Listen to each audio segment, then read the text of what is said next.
Shalom Bapak Ibu, Saudara-saudari dimanapun berada, apa kabarnya hari ini? Dahsyat dan luar biasa. Semoga kita semakin hari semakin lebih baik lagi di dalam pengiringan kita akan Tuhan.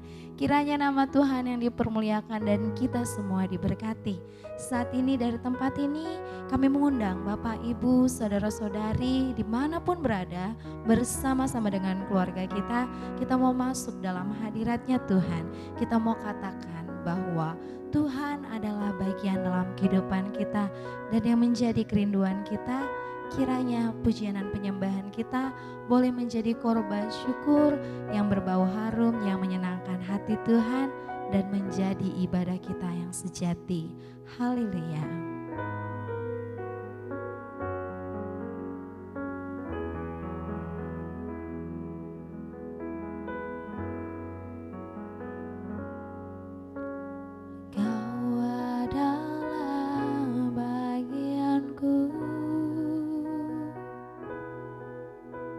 Ku berharap padamu, jiwaku mencarimu, menantikanmu, hidupku penuh kebaikanmu.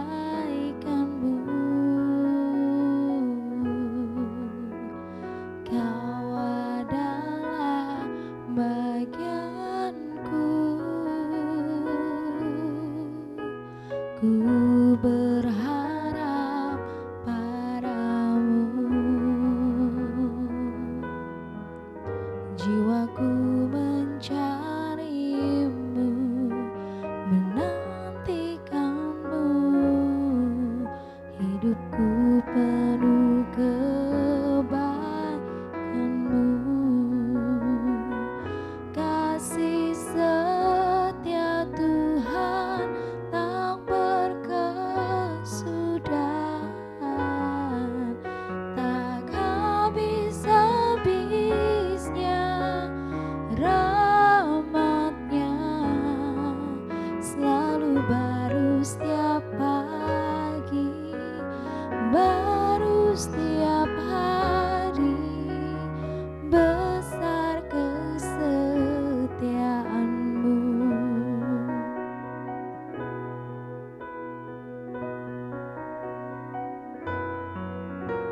Engkau adalah bagianku, ku berharap padamu,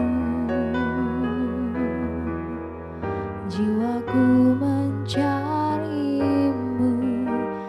menantikanmu, hidupku penuh kebaikanmu. Kasih setia Tuhan tak berkesudahan,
Yesus,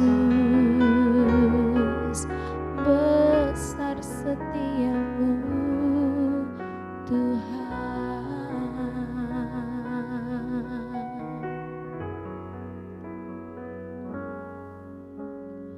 Engkaulah perisaiku saat badai hidup menerpaku. Firman-Mu di dalamku tenangkan jiwaku. Engkaulah perisaiku saat badai hidup menerpaku. Firman-Mu di dalamku tenangkan jiwaku. Ku kan berdiri di tengah badai dengan kekuatan yang Kau berikan. Sampai kapanpun ku kan bertahan, karena Yesus selalu menopang. Ku kan berdiri di tengah badai dengan kekuatan yang Kau berikan. Sampai kapanpun ku kan bertahan, karena Yesus selalu menopang hidupku.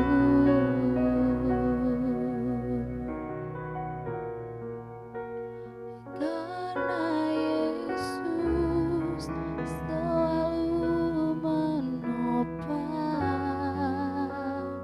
hidupku.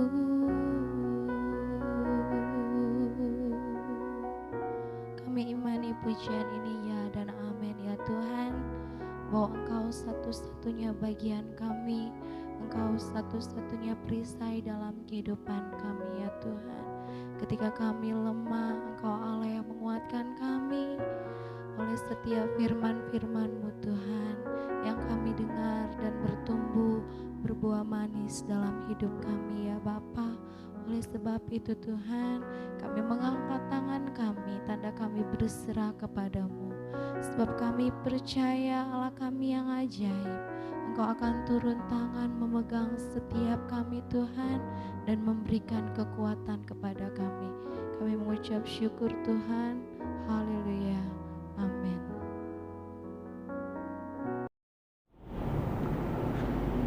Puji Tuhan. Haleluya. Shalom Bapak Ibu, saudara-saudari yang dikasihi dan diberkati Tuhan kita Yesus Kristus dimanapun Bapak Ibu berada. Kita kembali bertemu pada pagi hari ini dalam momen kita mau beribadah, memuji dan memuliakan nama Tuhan lewat sarana online. Kiranya Tuhan memberkati kita semua pada pagi hari ini. Baik, kita mau mendengarkan firman Tuhan, tetapi saya berharap pujian tadi sungguh memberkati Bapak Ibu, sehingga kita semua lebih diberkati lagi ketika kita mau memperhatikan, menyimak firman Tuhan. Biarlah firman ini memberkati kita, para pendengar, terlebih lagi pendengar dan pelaku firman.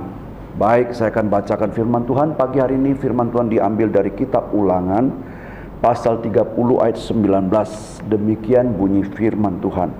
Aku memanggil langit dan bumi menjadi saksi terhadap kamu pada hari ini.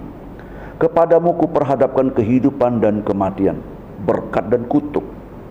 Pilihlah kehidupan supaya engkau hidup, baik engkau maupun keturunanmu. Kita berdoa terlebih dahulu. Terima kasih Bapa di surga, buat pagi hari yang indah, manakala kepada kami kembali diperdengarkan suara firman. Kami sangat sukacita, karena firman-Mu hidup.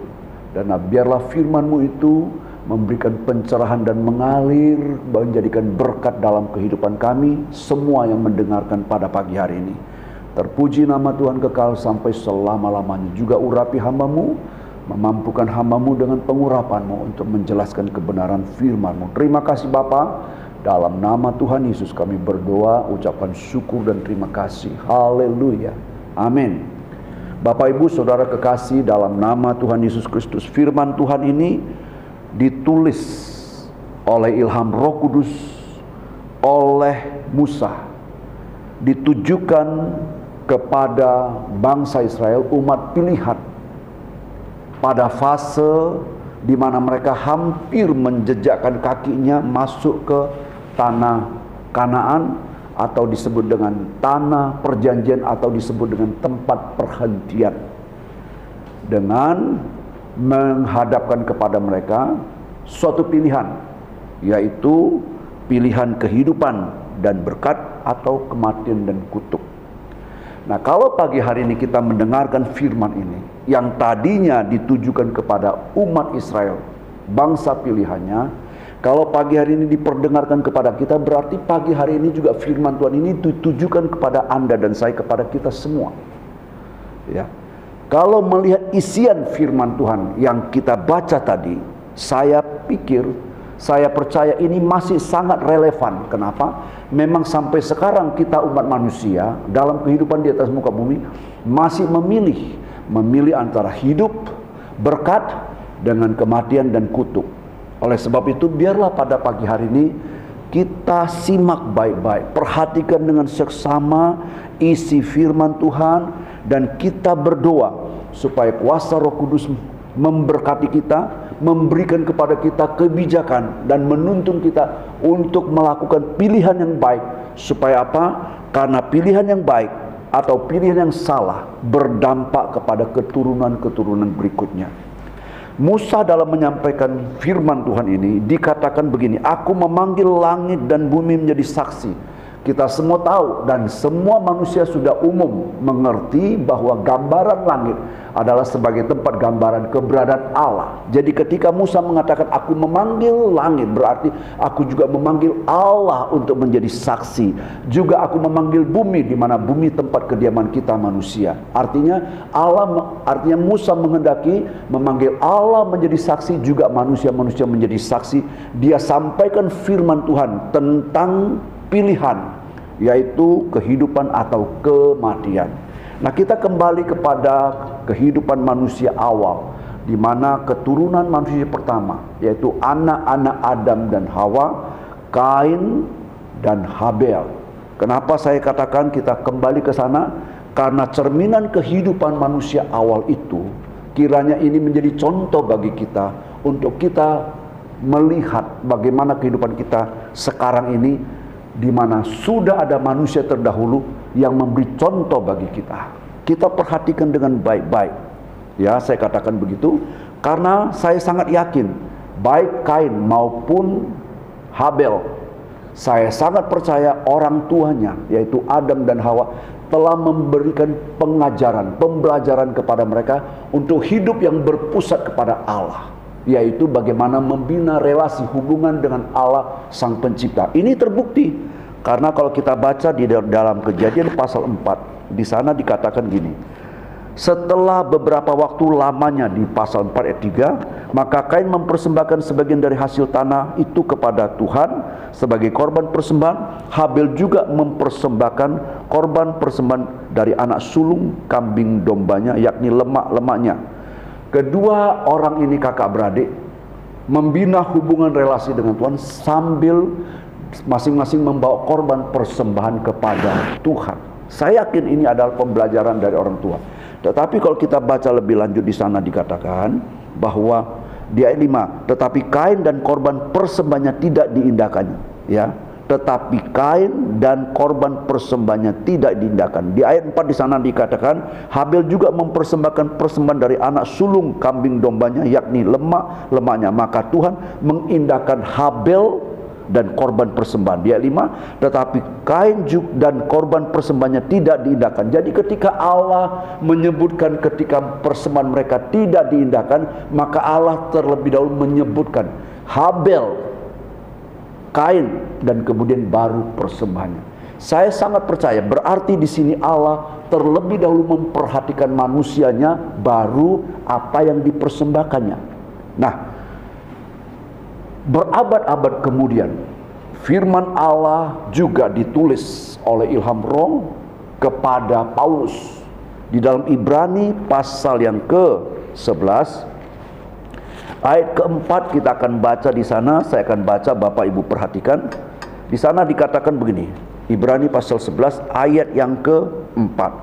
Karena iman Habel telah mempersembahkan kepada Allah korban yang lebih baik daripada korban Kain. Karena iman. Kita tahu Bapak Ibu, iman itu ada di dalam hati manusia. Dengan demikian berarti Allah memperhatikan hati manusia. Apa buktinya? Karena sini dikatakan ketika Allah mengatakan bahwa Allah berkenan atas persembahan Habel tetapi tidak mengindahkan persembahan Kain. Selanjutnya di sana dikatakan lalu hati Kain menjadi sangat panas dan mukanya muram. Allah memperhatikan hati yang memberikan persembahan. Makanya Allah bisa mengeluarkan statement bahwa lalu hati Kain menjadi sangat panas dan mukanya muram. Nah, ternyata bagaimana wujud hati kita, bagaimana isi hati kita tercermin di wajah kita. Bagaimana Bapak Ibu? Setuju kan? Kita selalu bisa melihat hati seseorang dari wajahnya. Oleh sebab itu, bagaimana sikap hidupmu bisa dilihat orang. Orang saja bisa melihat kalau waktu mukamu murung, mukamu nggak senang, terpancar dari wajahmu. Manusia aja bisa lihat. Apalagi Tuhan. Jadi Tuhan sangat memperhatikan pribadinya terlebih dahulu, baru persembahannya. Ternyata pribadinya, hatinya bermasalah. Makanya Tuhan katakan, lalu hati Kain menjadi sangat panas dan mukanya menjadi muram. Dan firman selanjutnya dikatakan, firman Tuhan katakan begini kepada Kain, mengapa hatimu panas dan mukamu muram? Sebenarnya ketika Allah berkata demikian, mengapa mukamu muram dan hatimu panas? Karena Allah tahu kondisi hati Kain. Dikatakan Allah tidak mengindahkan persembahannya, ya. Allah tidak mengindahkan. Nah, karena apa? Hati Kain memang sudah tidak kurang berkenan di pemandangan Tuhan. Hati Kain itu yang pertama-tama tidak berkenan di hati Tuhan. Iya. Karena Tuhan tahu kondisi hati daripada Kain. Sebenarnya ketika Allah mengajukan pertanyaan, apakah mukamu tidak akan berseri jika engkau berbuat baik? Sebenarnya ketika firman Tuhan ini disampaikan kepada Kain, demi didengar oleh Kain, harusnya dia bertobat. Karena apa? Karena kalau dia bertobat, dia pulihkan hatinya, dia perbaiki hatinya, dia masih punya kesempatan. Karena firman Tuhan katakan ini, jika engkau berbuat baik, apakah mukamu tidak akan berseri jika engkau berbuat baik? Artinya jika engkau berbuat baik, mukamu berseri. Artinya punya momentum dan kesempatan berikutnya. Kalau hati kita baik, kita kembali mempersembahkan persembahan kepada Tuhan, maka Tuhan akan berkenan kepada kita. Karena hati kita telah terlebih dahulu kita rehab, kita perbaiki. Tapi sayang sekali kalau kita baca lebih lanjut, firman Tuhan ternyata berkata gini. Tetapi, ya, kita baca lebih lanjut gini. Jika engkau tidak berbuat baik, dosa sudah mengintip di depan pintu, ia sangat menggoda engkau, tetapi engkau harus berkuasa atasnya. Firman Tuhan selanjutnya, tetapi jika engkau tidak berbuat baik, ini ternyata yang dipilih oleh Kain. Dia pertama-tama hatinya iri, kemudian timbul kemarahan, dilanjutkan dengan tindakan berikutnya yang lebih fatal lagi. Bukankah sebenarnya Tuhan sudah ingatkan, jika engkau berbuat tidak baik, Tetapi jika engkau tidak berbuat baik, dosa apa? Dosa apa? Dosa kemarahan. Kemarahan yang menyala-nyala hati yang panas telah mengintip di depan pintu hatinya, dan seharusnya Kain berkuasa atas dosa itu. Tetapi pilihan Kain menuruti nafsu hatinya, menuruti panas hatinya, dia langsungkan kemarahannya dengan tindakan berikut, yaitu melakukan pembunuhan. Adiknya dibunuh, Habel dibunuh. Pembunuhan sampai sekarang di atas muka bumi masih berlangsung di berbagai negara, di berbagai belahan dunia, di berbagai tempat di seluruh negara di atas muka bumi ini. Kita sering masih mendengar pembunuhan berlangsung sampai kepada detik ini. Itu adalah dosa. Pembunuhan itu adalah dosa. Karena apa? Karena menghilangkan nyawa manusia. Bukankah kalaulah Kain memilih untuk mendengar firman Tuhan, memilih untuk tidak marah, itu pasti kepada dia diberi kesempatan ketika dia memperbaiki hatinya. Jika engkau berbuat baik, maka mukamu pasti berseri. Itu kesempatan yang diberikan kepada Kain. Tetapi sayang sekali, Kain telah mengambil tindakan menuruti nafsu kemarahannya, sehingga dia melakukan pembunuhan. Nah, bagaimana tentang amarah ini? Yakobus katakan di dalam kitab Yakobus, coba kita baca. Saya perhatikan baik-baik, saya akan baca di dalam kitab Yakobus. Ya. Yakobus pasal yang pertama, ayat yang ke-19 dan 20 saya baca demikian. Hai saudara-saudaraku, hai saudara-saudara yang ku kasihi. Ini kata Yakobus. Ingatlah hal ini, setiap orang hendaklah cepat untuk mendengar, tetapi lambat untuk berkata-kata, dan juga lambat untuk marah. Seandainya Kain cepat mendengar akan perkataan Tuhan yang mengingatkan dia sedini mungkin, karena firman Tuhan katakan, tetapi jika engkau tidak berbuat baik, dosa sudah mengintip. Tetapi jika engkau berbuat baik, mukamu akan berseri-seri. Jadi ini pilihan. Ternyata dia tidak cepat mendengarkan firman Tuhan, malah cepat amarahnya meluap-luap. Padahal firman Tuhan katakan, ingatlah hal ini, setiap orang hendaklah cepat untuk mendengar. Kalaulah Kain cepat mendengar, kenapa? Karena saya sangat percaya firman itu berkuasa untuk mengubahkan pribadi daripada Kain. Ya, firman Allah itu berkuasa bagi orang yang percaya, bagi siapapun, bagi kita yang percaya. Firman itu berkuasa untuk bekerja di dalam hati orang yang percaya, seperti jemaat di Tesalonika, di mana di 2 Tesalonika pasal yang ke-2, 1 Tesalonika pasal 2 ayat 13, di sana dikatakan, dan karena itulah kami tidak putus-putusnya mengucap syukur juga kepada Allah, sebab kamu telah menerima firman Allah yang kami beritakan itu bukan sebagai perkataan manusia, tetapi, dan memang sungguh-sungguh demikian, sebagai firman Allah yang bekerja juga di dalam kamu yang percaya. Jadi kalau ketika kita cepat-cepat mendengar, kita terima firman Tuhan, dan kita cepat-cepat mendengar, firman itu berkuasa bekerja di dalam hati orang yang percaya, dapat mencegah Kain untuk lebih lanjut berbuat hal yang lebih fatal lagi.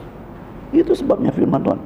Karena dia tidak cepat mendengar, makanya firman Tuhan katakan di ayat 20, sebab amarah manusia tidak mengerjakan kebenaran di hadapan Allah. Jadi kita harus cepat dengar firman Tuhan, ya. Kita harus lambat berkata-kata, dan tahap ketiganya lambat untuk marah. Karena apa? Amarah tidak mendatangkan kebenaran di hadapan Allah. Saya kasih contoh. Contoh berikutnya adalah Saul dengan Daud. Di dalam 1 Samuel pasal yang ke-18, saya akan bacakan kepada Bapak Ibu. Bapak Ibu perhatikan baik-baik, ya. 1 Samuel pasal 18, di sana dikatakan begini. Mulai ayat 6. Tetapi pada waktu mereka pulang, ketika Daud kembali sesudah mengalahkan orang Filistin itu, keluarlah orang-orang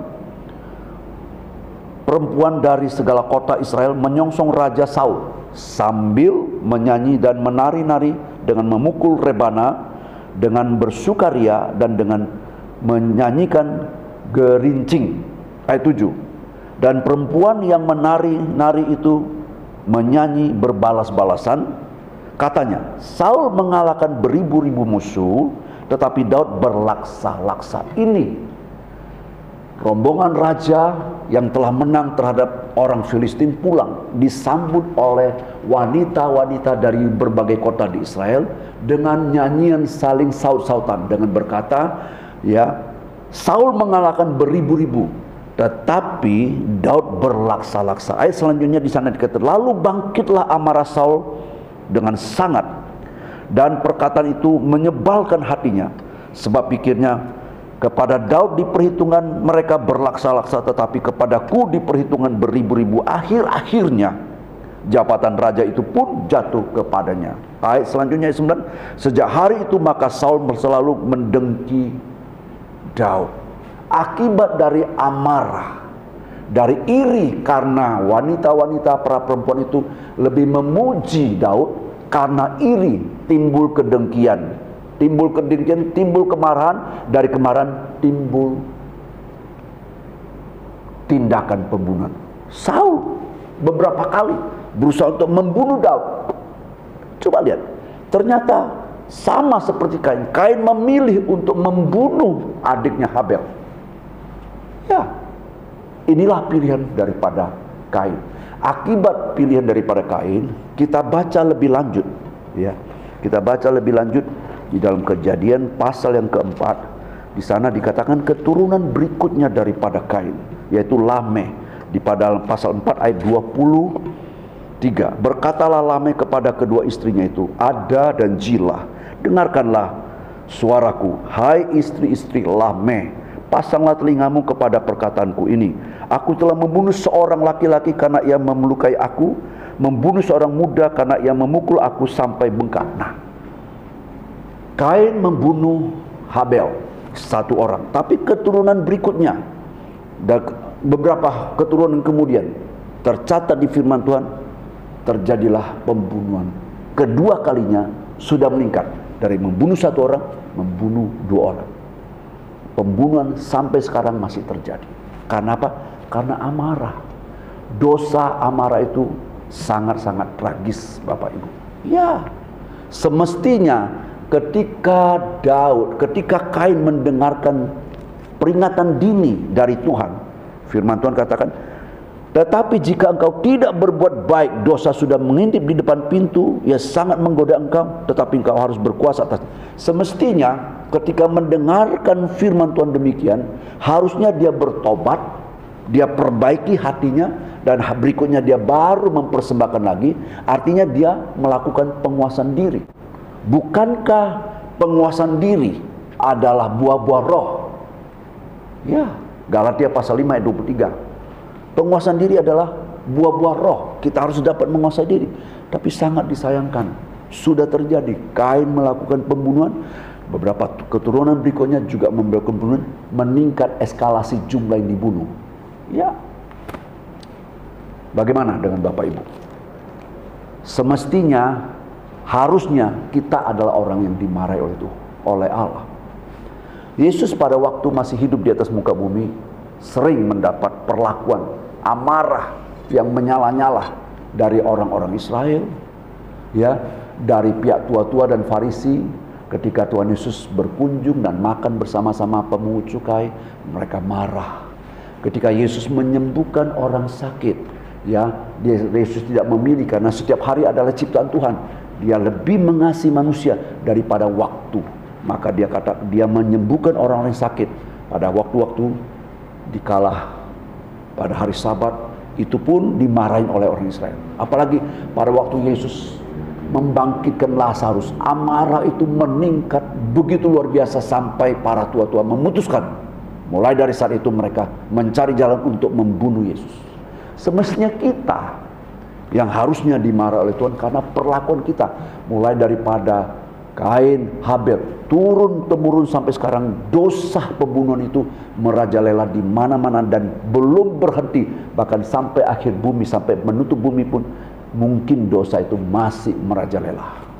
Tetapi pada pagi hari ini kabar sukacitanya ialah karena kepada kita diperhadapkan pilihan hidup atau mati. Memang Kain sudah memilih. Apakah Anda, Bapak Ibu, Saudara sekalian, juga terlanjur memilih hal yang tidak benar? Karena kalau kita memilih yang benar, maupun kalau kita memilih yang salah, kedua-duanya berdampak kepada keturunan berikutnya. Kalau saya mau memilih yang baik. Memilih yang baik. Kita baca lebih lanjut. Ya, firman Tuhan yang ditulis oleh Yakobus. Yakobus katakan begini, Bapak Ibu perhatikan baik-baik. Ya, saya kembali membaca kitab Yakobus. Karena Yakobus memberikan penjelasan yang lebih bagus. Ayat selanjutnya, sebab amarah manusia tidak mengerjakan kebenaran di hadapan Allah. 21. Ya, Yakobus 1 itu. Sebab itu buanglah segala sesuatu yang kotor dan kejahatan yang begitu banyak itu, dan terimalah dengan lemah lembut firman yang tertanam di dalam hatimu, di dalam hatimu, yang berkuasa menyelamatkan jiwamu. Kalau Kain tadi mendengarkan firman Tuhan, dia terima dengan lemah lembut, dan firman itu berkuasa untuk mengubahkan hatinya. Seperti yang dikatakan oleh Yakobus, firman itu dapat menyelamatkan jiwamu. Tetapi Kain sudah memilih. Tetap biarlah kita pada pagi ini ketika firman itu juga ditujukan kepada kita, mari kita memilih. Memilih apa? Memilih kita untuk mendengar firman Tuhan, sehingga firman Tuhan itu mengubah hati kita untuk kita berperilaku yang baik, sehingga amarah itu dapat diredam, kedengkian itu dapat dibuang. Karena firman Tuhan katakan, sebab itu buanglah segala sesuatu yang kotor dan kejahatan yang begitu banyak itu, dan terimalah dengan lemah lembut firman yang tertanam di dalam jiwamu, yang berkuasa menyelamatkan jiwamu. Firman berkuasa untuk menyelamatkan jiwa kita, sehingga ketika kita memilih untuk tidak marah, taat kepada firman, memilih firman sebagai landasan kita untuk bertindak, maka kita akan menyelamatkan jiwa kita. Tahukah Bapak Ibu, firman yang telah menjelma manusia itulah Yesus. Sekarang kepada kita diperhadapkan, apakah kita mau tidak memilih Yesus sebagai Tuhan dan Juru Selamat yang mampu menyelamatkan jiwamu dan jiwaku. Firman Tuhan jelas di sini kan, terimalah dengan lemah lembut firman yang tertanam dalam hatimu, yang berkuasa menyelamatkan jiwamu. Kalaulah aku, maka saya akan memilih untuk membiarkan firman Tuhan berkuasa mengubah hidupku. Apalagi firman yang sudah menjelma menjadi manusia itu Yesus, Sang Juru Selamat dunia. Dia memang turun ke dunia ini untuk kita mau memilih. Apakah kita mau memilih dia sebagai Tuhan dan Juru Selamat atau tidak? Tetapi itu tergantung Bapak Ibu. Kalaulah saya akan memilih. Karena ketika saya memilih Yesus sebagai Tuhan dan Juru Selamat pribadi saya, berarti saya telah memilih suatu kehidupan kekal selama-lamanya. Dan keturunanku juga akan diselamatkan. Karena saya percaya, jika Tuhan di pihak saya, jika saya memilih Yesus sebagai Tuhan dan Juru Selamat saya, maka saya sangat percaya keselamatan, kehidupan menjadi bagian hidup saya dan bagian hidup Bapak Ibu. Oleh sebab itu, biarlah pagi hari ini tawaran ini dikemukakan kepada kita, pilihlah hidup supaya engkau dan keturunanmu dapat hidup. Aku akan pilih hidup. Aku akan pilih Yesus sebagai Tuhan dan Juru Selamat saya, yang memberikan saya hidup kekal hari ini, esok, sampai selama-lamanya. Kiranya Tuhan Yesus memberkati kita semua, dan mari kita tutup dalam doa. Terima kasih Bapa di surga buat pagi hari yang indah ini. Kepada kami telah dipaparkan, diperhadapkan pilihan. Tetapi pagi hari ini kami mau memilih, hanya ada satu Juru Selamat saja yang dapat menyelamatkan hidup kami, sehingga kami memilih kehidupan dengan memilih Juru Selamat, yaitu Yesus Kristus Tuhan dan Juru Selamat kami. Terpuji nama Tuhan kekal sampai selama-lamanya, karena firman yang berkuasa untuk mengubah, untuk menyelamatkan hidup kami, jiwa kami. Dan firman itu telah menjelma menjadi manusia Yesus sebagai Tuhan dan Juru Selamat. Oleh sebab itu biarlah kami tetap memilih Yesus sebagai Tuhan dan Juru Selamat kami. Berarti kami telah memilih kehidupan itu untuk kekal selama-lamanya. Terpuji nama Tuhan kekal sampai selama-lamanya. Terima kasih Bapa. Terpujilah nama Tuhan sampai selama-lamanya. Kiranya berkat daripada Allah Bapa, kasih sayang daripada Tuhan Yesus Kristus, dan penyertaan Allah Roh Kudus menyertai kita semua pada pagi hari ini sampai selama-lamanya. Dalam nama Tuhan Yesus kami akhiri ibadah ini, dan dalam nama Tuhan Yesus kami berdoa dan ucapkan syukur. Haleluya. Amin. Selamat hari Minggu, sampai bertemu di minggu akan datang. Tuhan Yesus memberkati.